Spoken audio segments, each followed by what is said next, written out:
കോഴിക്കോട് താമരശ്ശേരിയിൽ സുബൈദ കൊലക്കേസിൽ പ്രതിയായ മകൻ ആഷിഖിനായുള്ള കസ്റ്റഡി അപേക്ഷ അന്വേഷണ സംഘം കോടതിയിൽ സമർപ്പിച്ചു. പ്രതിയെ 4 ദിവസത്തേക്ക് കസ്റ്റഡിയിൽ വാങ്ങി. ജയിലിൽ വെച്ച് മാനസികാസ്വാസ്ഥ്യം പ്രകടിപ്പിച്ച പ്രതി ആഷിഖിനെ കുതിരവട്ടം മാനസികാരോഗ്യ കേന്ദ്രത്തിലേക്ക് മാറ്റിയിരുന്നു.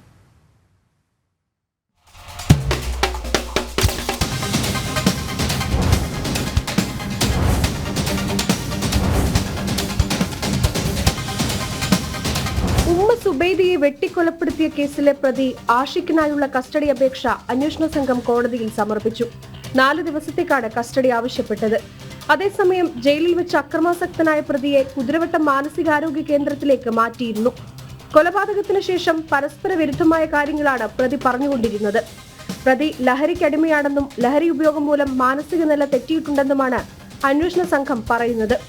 പ്രതിയെ കസ്റ്റഡിയിൽ വാങ്ങിയ ശേഷം കൊല നടത്തിയ താമരശ്ശേരിയിലെ വീട്ടിലെത്തിച്ച് തെളിവെടുപ്പ് നടത്തും. സ്വത്തും പണവും നൽകാത്തത് മൂലമാണ് ഉമ്മയെ കൊലപ്പെടുത്തിയതെന്നും നേരത്തെ തന്നെ ഉമ്മയെ കൊലപ്പെടുത്തണമെന്ന് തീരുമാനിച്ചിരുന്നതായും പ്രതി അന്വേഷണ സംഘത്തിന് മൊഴി നൽകിയിട്ടുണ്ട്. കൃത്യത്തിന് പിന്നിൽ മറ്റെന്തെങ്കിലും കാരണം കൂടി ഉണ്ടോ എന്നാണ് അന്വേഷണ സംഘം നിലവിൽ പരിശോധിക്കുന്നത്. ജനം, കോഴിക്കോട്.